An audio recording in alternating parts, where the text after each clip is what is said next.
Majid and brothers की जानिब से next gen EV motors EV showroom 18 साल से कम उम्र बच्चों के लिए बेहतरीन खूबसूरत बैटरी की गाड़ियां मौजूद, जिसको लाइसेंस आरसी नंबर प्लेट की जरूरत नहीं।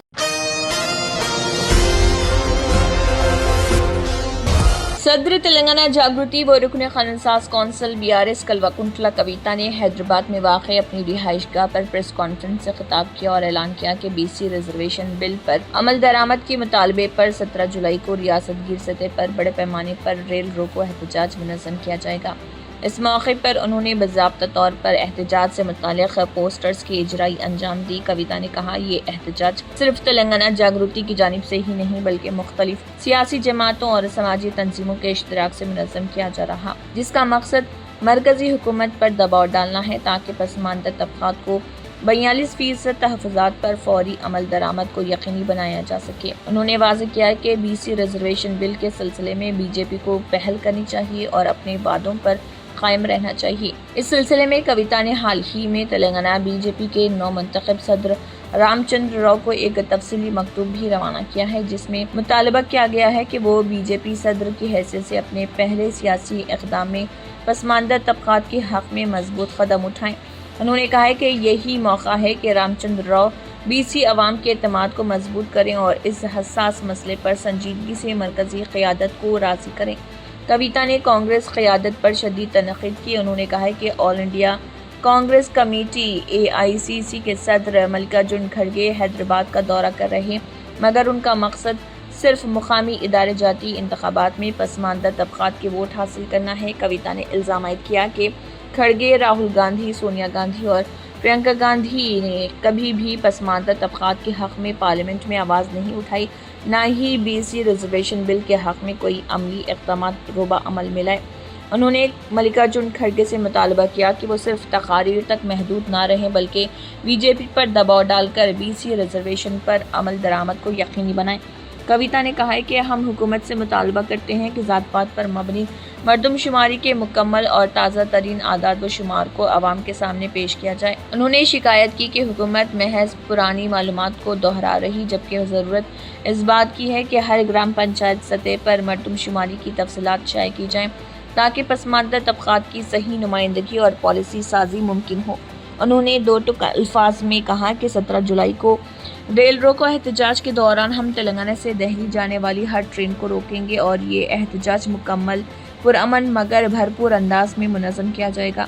एहतजाज के ज़रिए हम मरकज़ी हुकूमत और ख़ास तौर पर बीजेपी पर वाज़ेह दबाव बनाएंगे ताकि बीसी रिजर्वेशन बिल पर फौरी अमल हो। प्रेस कॉन्फ्रेंस के दौरान कविता ने रियासत में ज़र बहस बंका चरला प्रोजेक्ट के मामले में भी कांग्रेस पार्टी पर शदीद तनक़ीद की। उन्होंने कांग्रेस से MLA अनिरुद्ध रेड्डी के हालिया बयानात का हवाला दिया और कहा कि वो खुद इस बात का एतराफ़ कर रहे हैं कि यह प्रोजेक्ट महज चंद कॉन्ट्रैक्टर्स को फ़ायदा पहुंचाने के लिए लाया जा रहा। कविता ने कहा है कि रियासत में चंद्रबाबू नायडू के नज़रियाती हामी अब भी सरगर्म हैं और मौजूदा हुकूमत में असर व रसूख रखते हैं।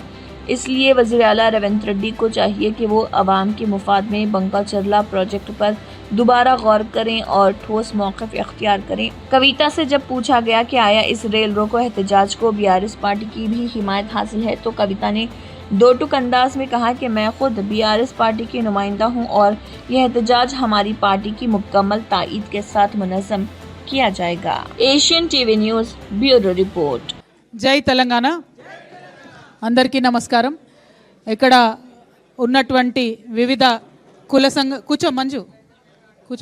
కుల సంఘాలకు సంబంధించినటువంటి నాయకులకు, యునైటెడ్ పూలే ఫ్రంట్ నాయకులు శివశంకర్ గారు, అట్లనే కోఆర్డినేటర్ గారు ఆలకుంట హరి గారు, అట్లనే UPF నాయకులందరికీ, తెలంగాణ జాగృతి నాయకులందరికీ, వివిధ BC సంఘాలకు సంబంధించి వచ్చినటువంటి మిత్రులకు, పత్రికా మిత్రులకు అందరికీ కూడా హృదయపూర్వకంగా నమస్కారాలు తెలియజేస్తా ఉన్నాను। మరి ఇవాళ మనము జూలై 3వ తారీఖున ఉన్నాము। జూలై 17వ తారీఖు నాడు BC బిల్లు సాధించుకోవాలనేటటువంటి ఉద్దేశంతో యునైటెడ్ పూలే ఫ్రంట్, తెలంగాణ జాగృతి కలిపి రైల్ రోకోకి పిలుపునిచ్చినటువంటి విషయం మీ అందరికీ తెలిసిందే। మరి ఈ సందర్భంగా అనేక సంఘాలకు సంబంధించిన నాయకులను, అనేక మంది పొలిటికల్ పార్టీలకు సంబంధించినటువంటి నాయకులకు కలిసి మద్దతు ఇవ్వమని చెప్పి కోరడం జరిగింది. ఈ సందర్భంలో అనేక రకాలైనటువంటి స్టేట్మెంట్స్ మనం చూస్తూ ఉన్నాం, అనేక మంది మాట్లాడుతున్నటువంటి అంశాలను మనం గమనిస్తూ ఉన్నాం. మరి ఈ సందర్భంలో మళ్ళీ ఒకసారి బీసీ బిల్లు ఇప్పుడు ఎక్కడ ఉంది, దానికి కారకులు ఎవరు, అది పాస్ కావాలంటే ఏం చేయాలి అనేటటువంటి అంశాల గురించి ఒకసారి పునరాలోచించుకోవాల్సినటువంటి అవసరం వచ్చింది. బీసీ బిల్లు రాష్ట్రం నుంచి పాస్ అయ్యి రాష్ట్రపతి గారి దగ్గర కేంద్రంలో ఉన్నది. మరి అక్కడి నుండి వెనక్కి రావాలంటే భారతీయ జనతా పార్టీ చొరవ తీసుకోవాల్సినటువంటి అవసరం ఉన్నది.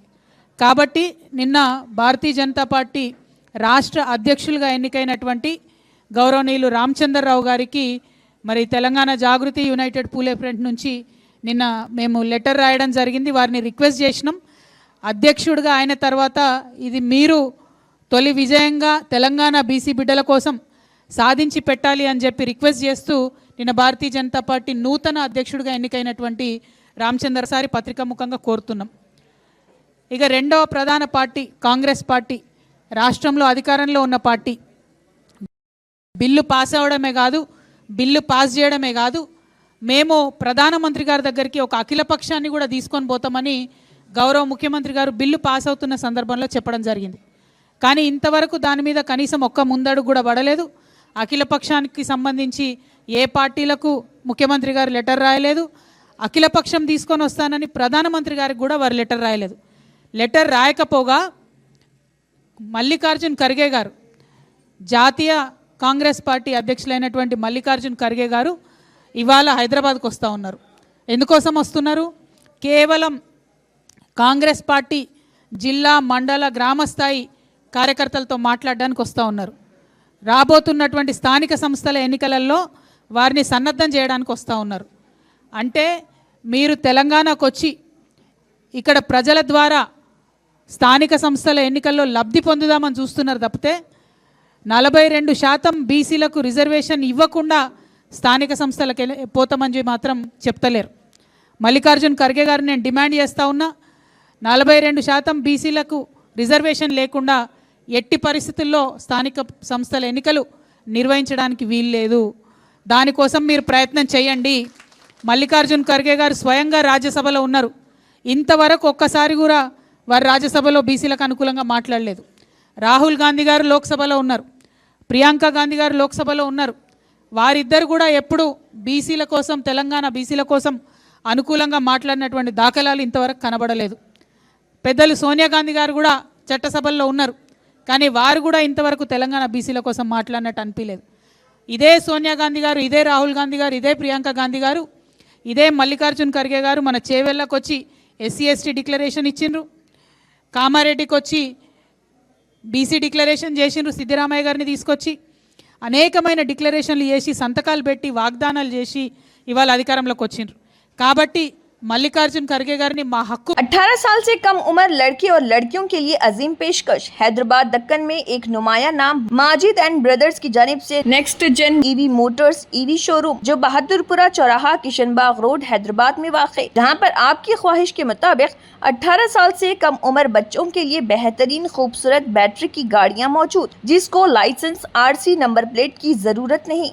इस गाड़ी को कम उम्र लड़के लड़कियां स्कूल और कॉलेज के लिए इस्तेमाल कर सकती हैं। इनके अलावा औरतें और सीनियर सिटीजन्स भी इस्तेमाल कर सकते हैं, जिसमें 10 ता 12 मॉडल दस्तियाब, जिसकी कीमत 50,000 रुपए से शुरू होकर 85,000 रुपए पर ख़त्म होती है, जिसमें मोटर और कंट्रोलर की वारंटी 2 साल है और बैटरी चार्जर की वारंटी 1 साल है।